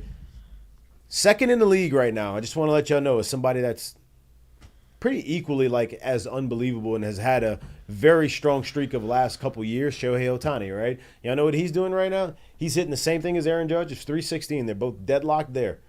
He's got 5 less homers and 20 less RBIs. He's got 62 ribbies and 26 homers. Right, which is also an unbelievable season. Unbelievable, because Yeah. he's probably going to get to that 30 number before Yeah. the All-Star break. Judge is there before the calendar flipped to July. Yeah. You don't see that pretty much ever, and it's historic what he's doing right now, and it's cool to see because Look, there's only been 2 other times in Yankee history that players had 30 home runs before July. There's only been one time the players had 31 home runs in July. That one time is right now with Aaron Judge. And the other 2 occurrences happened in 1920-something, and the guy named Babe Ruth did it twice. And Aaron Judge has surpassed what the Babe has done in July, right? And you're right. He's swinging. He's hot. And God knows when a guy like that is hot, they could go on some pretty outrageous streaks. There's 14 days left before the All-Star break for him to do something stupid. And we've talked about this before when it comes to protection and what protection does for you, and how we talked about like Tommy White this year, and how we talked about Tommy White and Dylan Cruz last year and what it does for you. 1, 2, and 3 in the league. Not in the American League, not in the National League. 1, 2, and 3 in the all league. of baseball. The guy hitting 3 right now in the league, Juan Soto. And he's got 20 homers and 61 RBIs. I think that does a little bit. As far as average? Yeah, he's hitting third in average, and he's got 20 homers and 61 RBIs. So he's third in average in the league behind Judge. Or I'm sorry, I don't even know if they're one. This is based off of games played, it looks like. Actually, it's not. Go to average. Click on average. Can you do that? I click on average here. This is based off of average. Leading the league right now in average is Luis Renifro with the Angels. He's hitting 317. So Judge is 2 in the league in average. Yeah. So Juan Soto right now is I'd say he's top 15, somewhere in there. Top 11. He's number 11 in the league. Yeah. In average. Right. 303, 20 homers, 60 RBIs. Right. That matters. No doubt. So it's easy to say, not easy to say, but it's very obvious to see he's got protection in that lineup, and that team is a team that's doing well, and they're probably 20 games over 500 right How now. about the Yankees replacing Jeter, maybe the greatest leader, most revered guy in baseball, pretty much, replacing him with another captain, Aaron Judge, who is doing stuff like this, but also sitting in the dugout and talking Marcus Stroman down and say, hey, bro, that's not how we do this shit over here. I get it. I understand. But we're not doing that shit. And Sherman's like, you're right, bro, my bad. And, like, then he goes out there after that and continues to do that and is putting up potential Triple Crown numbers. You know, that to me is like that it's hard to find that, and they got to replace the best with somebody who's doing it. I mean, he hasn't won any World Series yet, has he? No. Not yet. To replace him, that's pretty special. He is. He's a first-class dude, man. I got to be around him a little bit, and like, he's a gentle giant. He's a hard worker, and he's obviously a special talent too. And you put all those things in one, and you stick it in the sports media capital of the world, and it becomes as big or bigger than life as he has been. When he's a larger-than-life career. guy. Yeah, it's just crazy. Literally. He's a walking billboard. I mean, he should be, because he's every bit of 6'7" and. But. And look, Juan Gonzalez in 1998, for you baseball fans, that 1998, the steroid era is probably the golden age of baseball, right? Like, everybody loved it. It was guys hitting 60+ home runs, and you know they were juiced out of their minds. Yeah. And just hitting homers. Well, Juan Gonzalez, playing for the Rangers, he won the MVP, but at the All-Star break that year, he had 103 RBIs. He ended up with 150, 162, 152? No, 157. 157. But he had 102 at the break. Aaron Judge has 14 days or 14 games or however many games, say 13 games, to, have another 15 RBIs. Actually, you have to be more, 17 RBIs. But he has 182 and 183 games. He has 83 and 84 games. Wild. It shows the importance of, like you said, having a bat behind him with Juan Soto. That's why when it comes to like LSU and what they did with Bear Jones and Tommy White, that's why it was so successful. It helps a lot when you got 2 instead of 1. Yeah. Yep. I mean, you need it. You need that protection in the lineup. You need someone to be able to pass the baton to, so you can continue to get pitches, and that's what he's been for him, and it's crazy to see what they're doing right now. Hopefully they can get over the hump. Garrett Cole's finally won to start. Doesn't look like he's throwing as hard, even though he hit who did he hit in the right hand with 97? I didn't see it. Oh, he hit Vlad Jr. in the hand with 97 yesterday, and he was like, "My bad," or 2 days ago, he's like, "My bad," and I guess they Plunk squashed it. fest. But like, I was watching highlights of him. He's only throwing. It seemed like he's throwing very hard. 90, 95. Well, he was a spider tack king. That was his stuff. Yeah. He got his first one. Gosman obviously, unfortunately, was the pitch on the back end of his Judge's 31st. 1-0 first inning heater, challenge He ball. also center for wall. Didn't come back. Yeah. No. I He came back challenged off you. the ricochet. Yeah, he played. His Off the ricochet. He's playing racquetball out there. Aaron Judge hitting balls off of a hitter's eye is literally like the rec dad you see playing pickleball off the wall or playing tennis by himself off the wall. Yeah. Like that's how easy it is for him to do it. Yeah. That's what he does. Just flicks it out. That's what he does. Baseball money used to be the thing. I mean, baseball money is still great. It's still real. It's still Hard to real get money. there, but great. Basketball money, I think, that's what needs to be talked about now. It's Hard to 'cause- get there. Maybe not as hard in terms of once you're in Yeah. the league and being able Right. to get there. But goodness, them boys is I mean, breaking look, the bite. minimums, maximums. You don't have that many players on roster. You have to spend a certain amount. As why a lot of these guys are getting paid. This cap keeps going up. TV money keeps coming in, which means cap's always going to keep going up. Basketball popularity is revenue as share high of as it, it's yeah. ever been. Yep. And That's because they do a good job of marketing it. they do a crazy great how job. that works. That's wow. Isn't it? Great job. I mean, you see a lot of commercials with Mahomes and Kelsey and those guys. You see a lot of commercials with LeBron and everybody else in the NBA. But you don't see many commercials with some guys from baseball. Even the most marketable ones. So it's crazy how that works. Market your players, get more attendance. Weird how the WNBA now is selling out crowds, right? Their players are marketed a little bit more. They got a lot of people coming out of college that are very marketable and marketed themselves in college, and now that's rolling over and spilling over into the WNBA. Crazy how that works. People We'd love love to see them people. do that, but NBA does that. Jayson Tatum, 5-year Supermax, which is always cool to say. I signed the Supermax. Yeah, I think that's half the reason you do it, and then you Yeah. see the number, Just you're like, the "This name is the Supermax." 5 years, $315 million. That's $62.8 million. Or 5 years, $314 million. That's $62.8 million a year. A year. Crazy. And here's the deal. He goes out, wins another championship, does really well. He goes out there in 3 years and opts out, and then redesigns another Supermax after the salary cap goes even more. So now it's going to be 5 years and $400 million, whatever it is. Wild. 26 years old, making $314 million at the end After of the he's deal. already made a bunch. Yeah. Celtics are paying almost $1 billion for their top I mean, five. that's back up the absolute Brinks truck right there. Like and that's so much money. And they're selling their team. Yeah.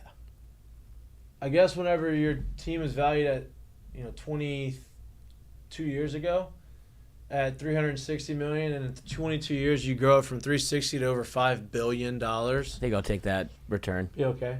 I'll spend $1 billion. on the roster and then On the hand it roster. over. Yeah, But unless someone buys out.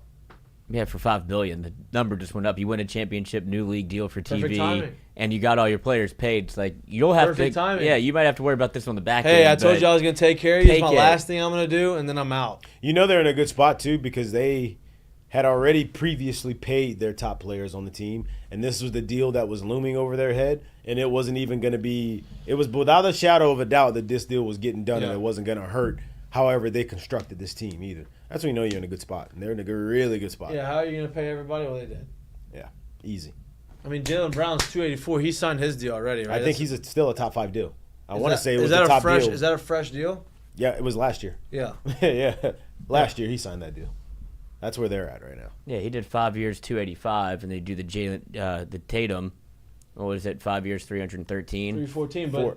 that's because 4 it's years, right? 5. 5. But that's Yeah, because 5 it's the year after. Next year, It's gonna the go up. Supermax contract. They won't have anybody that's gonna get it, but it's gonna unless go up. Jaylen Brown can opt out and do it again. I don't know when his opt outs are, but I doubt it's after 2 years. I don't know. I mean, some of those contracts, I feel like there's an opt out every year. Yeah. Oh, LeBron opted out again. Oh, he does that to He just himself. signed? He Yeah, signed. yeah. This is the longest contract he signed in like 6 years. This previous one with the Lakers, he's always done 1 year deals. Would opt out, see if you could build around him or listen to him, Well, like he's he gonna did this year. restructure his deal so he can play with Brownie. So he Yeah. can get some support behind him, is what he says. Swung and missed on Clay. I think Clay Thompson. going to Dallas is a good move for him, though. I think it's a great move for him. Yeah, I think that's good for the team. I think it helps everybody. Obviously, defensively they need to get better, but I think Trey Trey. I think Clay could thrive in that offense. You have two guys that can get to the rim and go one-on-one and just, hey, find an open spot, get open, and I'll hit you. I say you got two guys, not one guy. Yeah. You got two guys that can create. You got some big men down low that can actually draw. Like it opens up a lot of opportunities for him to be able to do his thing offensively. And if he can kind of play that game and kind of be the 2 on any given night, or obviously the 3 on most nights probably if you had to guess, and then still play some solid average to solid defense, that's a huge addition for that team. Yeah. And we're talking about a team. They weren't very competitive in it, but we're talking about a team that was just an NBA Finals team. Right. So. I mean, you're talking about a guy that's a 13-year run with the Warriors is getting a 3-year deal worth $50 million. Like that's somebody that's $50 million for 3 years for a guy that he's probably gonna be retire after that. Right. But it's like here's 50 to come be the third or fourth guy on the team. And then you got. Well, I was just gonna say it also marks probably the end of a dynastic run by the Warriors. No doubt. Felt like it was falling apart the last 2 years, but that stretch from 2013, 2014 to 2019. Here's the deal, though. With Steph, like, you can recreate, and obviously maybe not as good as they were, but you can recreate. Like, Steph can bring guys around and bring them up and elevate their games and create another trio. But I'm saying it probably marks the end of that Draymond, Clay, Steph. Sure. Steph has obviously become like the ringleader of this whole thing, but I wouldn't be surprised if he goes somewhere. It marks the end of something that's noteworthy, and it's been said a million times, but the greatest shooting backcourt the NBA has ever seen. And I don't may even ever think see again. Not even a question. Yeah. It's going to be a while before you see that again. No doubt. Completely changed the game, the way those two guys came in and played the game, and then the league had to play catch-up. Yeah. The league had to start trying to play and do the things that they were doing. And the way that they organized those contracts, like it was a nightmare where you could have those three guys, and then you could have Sean Livingston come off the bench and go 6 for 6 in mid-range, and then you had Andre Iguodala come off, like, guard your best player. Zaza Pachulia could play center. It's just Look at like you spin out basketball. they were a nightmare. Yeah, they were. And they were, but it was great basketball. And they would shoot from the logo, and you had to basically defend them the whole court because you just couldn't give them any space, or they're gonna make threes in your face. And so it was revolutionary to basketball. And it took apart a lot of teams that probably felt like they were going to be a dynasty and they never got to be there, whether it would be the Rockets, the Sixers, and definitely the Thunder. Yep. Where they're like, we can't beat them. And then Katie's like, I'm just going to go play with them. No doubt. Sometimes when an era ends, it's a bad thing. Sometimes when the era ends, it turns into a beautiful better flower. thing. It's like a butterfly and a caterpillar. Pelicans' era with Anthony Davis ended on sour terms. They traded him to the Los Angeles Lakers. Lakers will say they're happy because they won the bubble championship. I don't know if I completely buy that, but Pels fans will say, yes, we are happy because I think we won the trade. They finalized that trade today or yesterday or this week, whenever the exact day was. They signed and traded for Dejounte Murray, right? That completed the trade. Dejounte Murray, great player, right? So they they get rid of some first-round picks. They move some pieces around, but they get a player. 25 and 27? 25 and 27, but they get a player that's instant starter. Seems like the moves aren't over yet. I think the 27 pick is a conditional pick as well, too. Yeah, it could go to two different teams. Yeah, that's what I thought. Right. And so, like, you bring in that guy, it feels like Brandon Ingram's going to be on the move here soon, which by trading him, you're going to get something that's going to immediately make your team better. Dejounte Murray, you have him to pair with Zion plus whoever else you're bringing in. Yeah, for the players that you lost with him and then the picks that you lost, I'll be honest with you, like, to say you got this player with the deal that you just made, knowing what that pick would have been had you kept it, because let's be honest, like, the Lakers have found a way to stay in it and be a competitive and be a good team. So that pick for us was never going to be as high as we probably wanted it to be, right? So to be able to get rid of that pick, package it with another and a couple players and get this kind of player in the deal is a huge win for the Pelicans in the sense of that was the final piece of the LeBron. I keep saying the LeBron trade. It pretty much is the LeBron trade, but it's obviously the Anthony Davis trade. Yeah, no, it was a great thing for the Pels. Now, obviously, everybody likes B.I. I think he's a great player. Him and Zion don't seem to vibe together. I don't know why. It seems like I guess they occupy the same spot on the floor at some point. Yeah, just like it doesn't flow really well with them. Zion showed you how good he can be when he is healthy for a full regular season. Unfortunately, he got hurt for the playoffs. But progress. We got him there. Played the whole season. You saw what a season would look now like. Now he knows what it is to get through 82 or, a conditional 82. Right. Now we got to get him to be like, hey, do that and a little bit more. We can get you through a playoff run here as well. Exactly. So, they've put a team together behind the trade that was Anthony Davis. Like like you said, it's hard to win trades when you quote unquote give away a generational player. But for what they got as a haul in it and for what they were able to put together, now it's finish the pieces by going be a championship contender because they've gotten good players and they've put together a good roster by making that move. Yep. A lot of times you see those trades happen and those picks never turn out to be players that are that make a sizable difference in what you do, or you may miss here, or you're fully injured here and you can never get them on the court.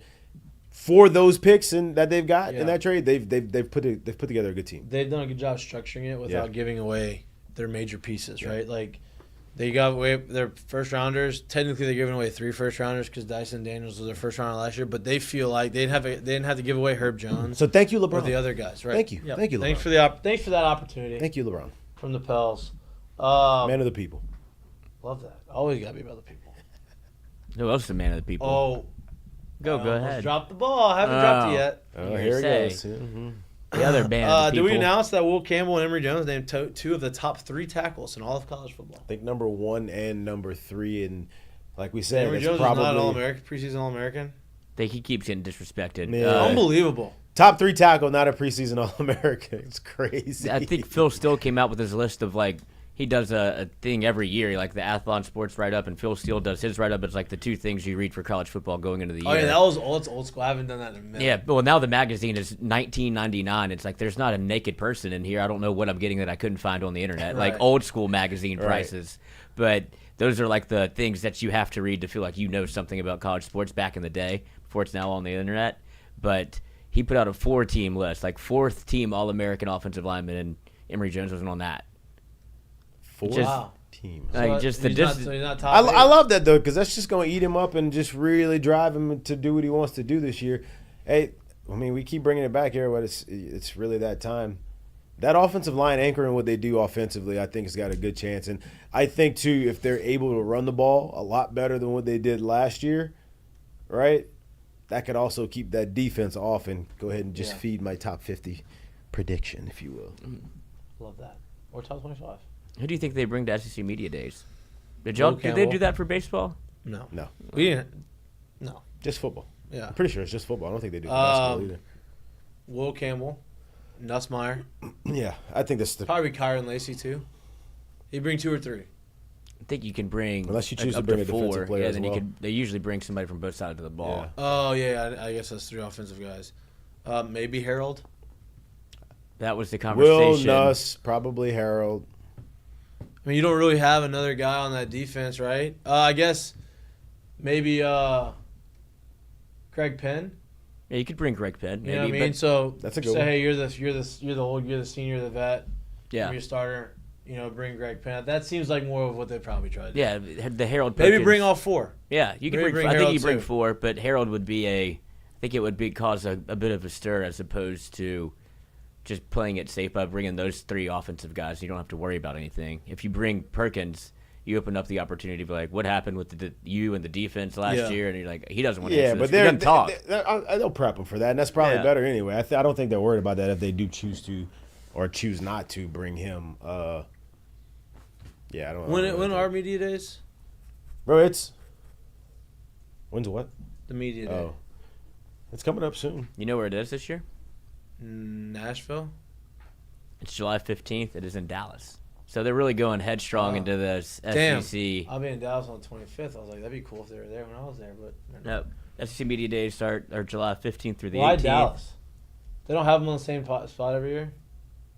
No, they have experimented with moving them around, I think, but they're bringing it to Dallas because of the Texas. No, I know, but I thought they were always in the same spot. No, I think they have done it in Nashville, and I think they've done it it was always in Nashville. And some place, is it Alabama that they used to go to? Birmingham. and now I think they're Charlotte maybe once. they're taking like the NFL draft approach. Like we can island hop to different cool cities, Yeah. and now you have Texas in the fold. It's like let's bring it to Texas. Texas and Oklahoma. Yeah, All right, that's probably it feels like it's kind of in Equidistant. between both of them. July 15th. That's when it gets like. it's real. Yeah. When does I didn't drop it. I rolled it. July 15th, and then I think NCAA football drop. comes out like 16th. So you just be getting all your You're college. getting all the football dopamine. That's right. So it's close, but it's not here. But it feels closer, or it's probably closer than it is farther away. But these are the longest days you have to wait. Yeah, we're here. We got the Olympics coming up. What's your favorite event to watch in the Olympics? Are the summer games? I'm always a Swimming person. yeah. I was about to say, well, because America's so dominant in the swimming. Like Katie, LSU's got a big contingency of people in the Olympics. I think they have 11 swimmers in the Olympics. Oh wow! I know they got track locked down for I know Sha'Carri Richardson's is probably the favorite to win the 100. She didn't qualify for the 200. I was about to say she did. She came out. Lane violation. That's Yeah. right. That's right. Yep. She got a yellow card, and then she ran scared. I like seeing the 100, bro. I like a nice too. 100 I race. like I like the the 400 race too. Yeah. It's amazing what'll captivate America, or just I guess the world. But like, there's some times where you don't know that the Olympic Games are going on. Then you have like a Michael Phelps scenario, or Soccer's a good one to watch yeah, too. they would suck. I know, Or- but like I like. yeah. Oh, I love the World Cup Yeah. for one game if they qualify, but then like you get like a Usain Bolt moment where you're like, I'm stopping everything I'm doing to watch this. I'm hitting 3-on-3 in there. Yeah. I'm looking forward to seeing how that looks in the. Are they doing in the flag Olympics. football thing too? Is that, Oh yeah, is it's that a flag thing? football because they have these weird it's not a full sport. It's like a I forget what they call it. I don't want to say experimental sport, but Yeah. like. I something could have sworn like that was going to be a thing in this one. I could be wrong though. I thought so. You could be right. I thought you were right. Speaking of the The breakdancing this year too. That's the gonna be under- electric. breakdancing. Yeah. Like it'd be like Wild 'N Out. I'm on Olympic breakdance. The Yeah. under 20 USA football team Stinks. came out. They didn't even win the bronze medal. No, they lost the bronze medal game to To Australia Australia. after Rugby guys. they got dog walked by China. Japan. Well, I would say Japan. put them both together, No. then America would still No. beat them, but that is not the case. No. No, they lost to Canada. Canada was it? No, that was the one. That was the gold. That was the bronze game. Bronze medal Yeah. game. Yeah. That's not great. That's supposed to be our sport. No, Yeah, it was we're the Aus- only country that Oh, really, no. really, really plays. It it. when it's Austria, 32-25. We can't even lose to a major power. Wow. I mean, Austria had a run there in a little bit, but like if you lost to them in the 40s, it made a lot of sense. yeah, not now. Damn, that's bad. That's not how you draw that up. All right, here's the name of the quarterback is Anthony Luna for America. Where's he from? I'm trying to find it. I don't want to trash these kids, but like you've got. I mean, He plays high school. huh? Yeah, Anaheim, California. These are high school kids that are playing. Yeah. I thought we So already are kind they- of established that we knew it wasn't like. Are they all high school? Always high school? I think this is So all those players that are in the NFL, they play when they're in high school. or like yeah, they were going into their freshman year because I Okay, so, saw okay. like Jordan Poyer was getting interviewed about it, and he's like, yeah, I moved into college, and then the head coach from the college like called me. He's like, hey, you got invited to the Team USA tryouts, and he's like, cool, I'll go. But now I guess they're picking from the Anthony Lunas of the world. 6'2". Is he good? No, I don't want to say no, but I mean, what's his rated on like the recruiting? I'm looking. Where's he going to school? I'm looking. He's got a huddle. Obviously, everybody's got a huddle Everybody's now. got a But that's how huddle you now. get picked. Which is crazy. Back in the day, you had to go and put your shit on a DVD. And you had to go grind for it. You had to go put that thing on. You had to someone mix it just up send for that you. thing out. Have the the stats of you. I'm 6'3". I'm really 6'1". You know, To open the- 100, the 200 video. pounds. Highlight. Yeah, 427, 40. People put some outrage. 47.5-inch vertical. Oh, really? 12.7 broad jump. I mean, he was the center for long snapper for the Saints for a while. Then he got in for the Eagles. He's the guy that did like card tricks. Mm-hmm. They were saying that whenever he got He's a magician. Yeah, whenever he put out his huddle, he just circled somebody else. He's like, we didn't have huddle, so it was like tape, like you're talking about. Yeah. He's like, I'm 62. Yeah. He's like, it wasn't me. He's just better than I was. That sounds like something Lloyd would do. Oh, absolutely. If he got the chance, that's exactly what Lloyd would do. But everybody's got huddle. Did you find him yet? Yeah, he's uncommitted. He's on Twitter. Oof. Quarterback number 4, Western Going High into his School. senior year of high school? Senior stats, though. Oh, so he was already senior. 3,500 yards, 49 touchdowns, 63% completion percentage. There you go. Uncommitted, though. Uncommitted. Interesting. Well, he's busy. He's serving the country. Interesting. That's tough. That's tough. That's a tough call. This is the wide receiver he threw the touchdown to. He is committed to Colorado State University Pueblo. Hey, I appreciate these kids being on the front lines. Somebody had to go out there. Somebody had to be the first off the boat in Normandy. Someone's doing it. I hate the fact that we're losing in football. Yeah. Not in the American football, not the soccer football, which we can't seem to do that either. No. I think there's like a huge coaching crisis because they won't. Yeah, that going on. The Americans' best football player or soccer player is like running around playing in the Premier Leagues, and they can't really get him to commit to. You're wasting him because he's actually good. He's very good. He's playing the Premier. If you're playing the Premier League, Yeah, he's one of the like you finally got one. Yeah. And not working out. Hopefully that works out. We're gonna be able to talk about the Paris Olympics. I'd love to go see. Ooh, that'd be a good What's the time zone? Or do they tape delay it? I don't know how that all works. You know what's great about the Olympics is all day and night usually because it's different time now when it's here in the United States. You know, you don't get as much of a time difference, but you know, if you're bored, you got nothing going on. There's gonna be something. There's usually something like interesting in the middle of the day Yep. where you're just like, let me pop this on and see what we got going on. No right doubt, here. no doubt. 4th of July weekend, y'all do anything? I don't think that there's flag football until 2028. That's what it is. Okay, I didn't know. That's why I said I didn't know if it was this one or not. And it's but- in America. It's in Los Angeles. Patrick That's a good Mahomes has time. already committed to or expressed his interest in playing quarterback for Team Wow. America. Why would You're you go- not? You're gonna get those stars. Yeah, why would you not? Of course. Come on down, Austria. Of course. Yeah, This is what we really do. I like it. yeah. 4th of July, I will probably be going to my father-in-law's house. Nice in Yeah, Dallas. a little Dallas trip.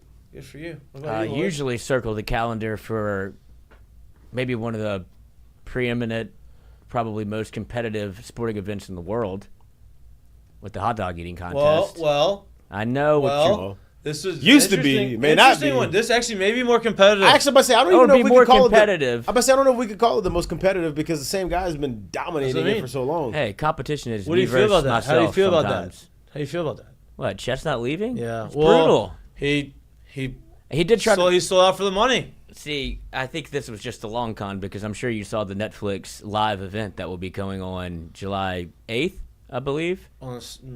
It's Kobayashi versus Joey Chestnut and the ultimate hot why dog would they eating. not do that on July 4th? Because I don't know. Because you would be battling the other. Yeah, you don't want to. I guess they would steal all the eyeballs, but if you can have. I mean, I don't know if you would steal all of them, but you would steal some, but you would still probably not get all of the eyes. This is why you do it. You're gonna watch the Nathan's hot dog eating And you can contest. see Be like, one "Where's better." the real guy? Where's Yeah. Jaws?" Yeah. And then he Yeah. pops up on Netflix versus Kobayashi, who tried to storm the event like 3 years Now, ago. going forward, you may Now go you on do it. July 4th. Yeah. Wow. Gives him Big reason move. to do I that. can't watch it. Oh, you don't want to be in the splash zone? Never have I ever watched a hot dog eating. I want to throw up every time. It's pretty nasty. The dumping, it makes The me wanna dumping of the gag, water and It the makes me wanna dipping it. gag Yeah, even it's just pretty talking nasty. about it. It's Gross. pretty nasty. But you like watching that, of course you do. Oh, I just love competition. What if so they- you're not doing anything? You're just watching that. Yeah, I might go. In Baton Rouge, you're going back to I might LA? go to A-Town. I think I think I'm gonna mosey my way out to the beach. I think my uncle might be having. I think we're having like a little bit of some people over, like family, Oh, by the pool. not the uncle in Dallas. No, that would be much more fun. It Yeah, would just be golf. yeah. I'm mosey down to the beach potentially. Everybody, fingers crossed that my wife doesn't have a surgery pop up for her work, not her surgery, but she's in the device game. As of now, there's nothing on Friday. Keep fingers crossed there continues to be nothing on Friday, so that we can go enjoy it. Is that? I guess that would be July 4th. Would be Friday. No show Friday, Thursday. huh? Thursday. No show on Thursday? Friday. There will be a show on Wednesday. Wednesday.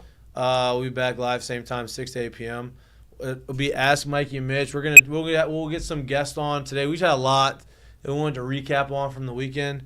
We'll have some people on Wednesday. Put your questions in the chat or on Twitter, on socials to us. We'll answer as many as we can get to. If you have any suggestions on who you want us to talk to, I'll bring it up there. We got some people in mind. We want to hear from you. Enjoy the rest of your Monday, boy. It's hot. It's unbelievable. It is unbelievably hot. Hey, I opened my balcony door. Because we got 2 hurricanes back to back in For like in the water right now. 5-10 minutes in the house Not is in the like, Gulf. I'm like, yo, why my hands sweating Yeah. in here right now? Dude, the second time I went outside today was to walk to this studio, and I was like, oh my God, I thought it was hot this morning, but that's like, 6 a.m. I'm telling you, walk out of your I'm car. in firm belief right now that the heat that we feel right now, last year, this year, right now, at this time of the year, this ain't the damn heat that I chose to be outside voluntarily and willfully every day as like a kid. There's no chance. Well, last no year, shot. And last year was way different than even this year because last year it wasn't raining at all. This year, at least, we're getting rain. Like last year, in the super drought, at least you're getting a little bit, but still, you still get a dry. Then you heat get you're that- not used to having. I don't know if it's that dry. I don't know about all that. It feels hotter than it's ever felt. Last year was dry. This year, it's like the humid, but it's like, hey, we're 103 in humid, not 97 in You humid. said playing No. outside like a kid. It was humid. It wasn't dry last year. We just didn't get no rain. All right, that's what I mean. Like it was a drier heat than normal. I don't know about the still- dry. The heat was still wet heat. We just Yeah. didn't get no rain. It is what it is. But the more shocking thing is like, this is why I'm glad you can't go talk to like your future self, because if an 18-year-old Jared Mitchell talked to a, 33, 34, 30, 34, you'd be like, do you want to play football at LSU? Like, hell no, you don't. Like, come take a walk with me outside. See how these Yeah. practices are. Hey, bro, I'm just letting you got to go out there and that. Nah, cuz. Yeah, I'm I out. don't know about that, cuz. Yeah, it's hot. When you're young, though, you don't know better. And you go through it, then you know after. I mean, if I was 12, 14 now, I would go outside every day. I'm going to go swim with the sharks. Dude, that's a real question that you have to consider. I think I'm going to avoid the water. I love That's that. probably smart at this point, right? Do you get in? You seem like a kid. I get in the water. Yeah. Yeah. That's so funny. Usually when you got to go pee. Oh, I walk back to the house now. Well, I haven't been to the beach since the sharks. Yeah, that's what I'm saying. Is that like, is the warmer waters like a thing? I don't know. Is that why? Like, what's going on? I don't Why know. is it? I don't know. Because I feel like it's been a real uptick that's Yeah. been going on. Yeah, they're right getting now. And like bolder. they're getting closer. That's what I'm saying. They're getting closer and closer to the shore. I don't Like, know. I'm not a weatherman. I don't think- know how all that stuff works. I'm hoping that doesn't mean that like there's a lot of shit happening farther out that makes us push and that, this stuff let out me here. just can we touch on this real quick? Isn't it crazy? And this is probably going to all the people that don't believe or do believe that we have or have not walked on the moon. But isn't it crazy to you that all this time in history has come by and we still can't? We don't have the technological capabilities of like legit getting to the bottom of like the ocean. All right. Isn't that crazy? Yeah, nuts. Oh, How that's crazy what is you that? I mean, that's what they want you to think. Nuts, dude. How it's been unexplored. Yeah, they know what's Crazy. down there. I was talking today. They Like don't want to hurricane tell. I don't I think don't we know, want to bro. know. I don't know, bro. I was talking about this today. I don't know Hurricane about season. that, bro. It get I dark don't, I'm down with there. you. I'm with you. I don't know about that one. We Hurricane did. I mean, season. last year they tried to go to the bottom of the ocean. That man with the Well, they're doing it again. oh There's another mission. No, they're going to the Titanic. Well, I guess it is technically bottom of the ocean. yeah, at the bottom somewhere. But that Yeah. man with the controller was around this time last year, and They're apparently doing it again. that's the funniest shit that's ever happened. That we America and like the internet did like a 2-week search for these people. It's like, bruh, you know what happens in the ocean? Like he's dead. Yeah, duh. he's gone. Ain't He's coming been back. dead. Yeah, Ain't nothing to find. it's crazy. And they're like, well, maybe we're bringing him food and water. Like he got plenty of water. Food and water. Yeah, looking around for that dumbass. They're dead. Let's do it again. Unfortunately, but they're trying to do it again. Have you seen his son? No. Oh, all-time tyrant on Twitter. Like a Really? terrible person, but now he's got all this money. Oof. And he's always putting on Twitter like, hey, come meet me at this spot for a beer if you're a badass bitch. And everybody's like, damn, this guy's wild. Wow. So he's trying to get laid on Twitter because his dad's dead. He's a billionaire now. Yeah. So now we were talking about the bottom yeah. of the ocean, and No no doubt. Lloyd's talking about getting Wild. laid on Twitter. But with that, let's talk about Mistake of the Days brought to you by our friends at Z Place. Go ahead, Lloyd. What you got? This is a sad mistake of the day. You never want to meet your heroes or see them not succeed. But it is something that we do need to update because a man that you felt like maybe had turned it around just a little bit after becoming the number 1 overall pick, gave you nothing but joy at LSU. Number 1 overall pick, probably the best game I've ever seen up to a Joey Burrow game at quarterback was him versus Notre Dame in that bowl game, which solidified him as the #1 pick. He seems to have become a bust again. Jamarcus Russell was volunteer coaching at his old high school where he is a legend. I think it's named after him. And he is facing a lawsuit alleging that he took $74,000 in a check intended to donate to the school, and he kept the money for himself. So he gets the money from a booster to go build a new weight room, get weights, all this stuff. Gets a $74,000 check, deposits it in his own account, and withdraws $55,000. And they're going, "Where's the money for the weight room? Where's it at?" And he's like, "What are you talking about?" And so it's now turned into a lawsuit where Jamarcus may be, I don't know how you avoid jail in this particular instance, That's but sad. Well, I think it's sad to see.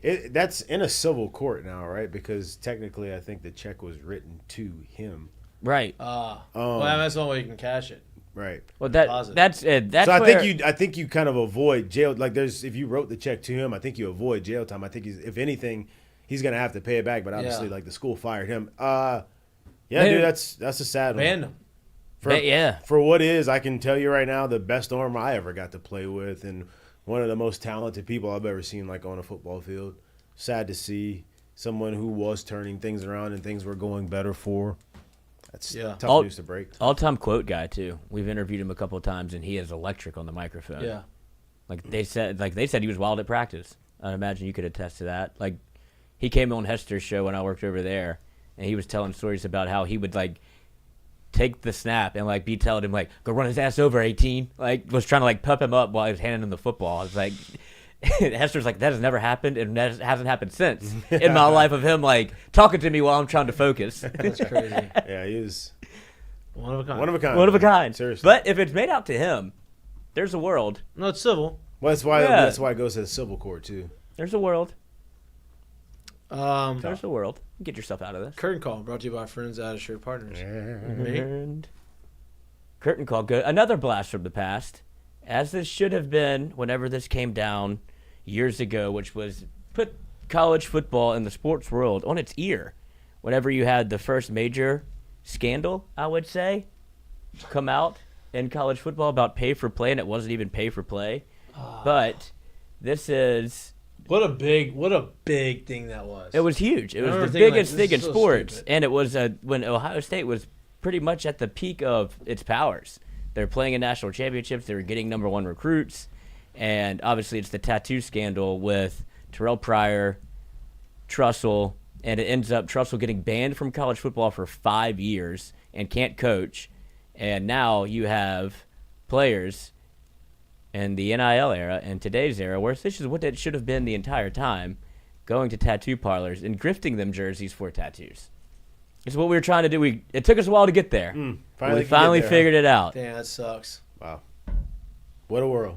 What a world. What a day to be a college. I'm telling you, there's no better time to be a college athlete than right now. No doubt. But get while the getting's good, because it ain't going to be this for forever. What a wild thing to still do, though, if you're in Ohio State and be like, no, I'll do tattoos for the players. Like, I know we had a rough spot, but we're back. It's a good way to get back in. That's it. What you got? I got happy July 1st to everybody. For people in the sports world, July 1st is widely known until 2035, so we got 11 more years of it. It's widely known as Happy Bobby Bonilla Day, right? Annually, since he's finished playing, I think in 2009, maybe even before that, was his last day I played. He had a deferred contract to where every year on July 1st, he would receive a check for $1.193 million, nice. Which, to put in context for you, today is about $208,000 more than what Brock Purdy will make this year coming on the football field. So we'll just kind of put that in. But it's Happy Bobby Bonilla Day, but I actually want to give it to you Happy Max Scherzer Day, because while we're still in the middle of a season right now, just in case you didn't know, Max Scherzer this year will be making $15 million from the Nationals still, another $30 million from the Mets still, and another $12.5 million from the Rangers this year. Pretty good. He's triple dipping the chip. Bobby Bonilla Day has turned into Max Scherzer. You are the multiple colored eye GOAT right now, because that is 3 very large checks coming from 3 very different ball clubs. Crazy. Don't insult the heterochromo community. Wow. Multicolored eyes.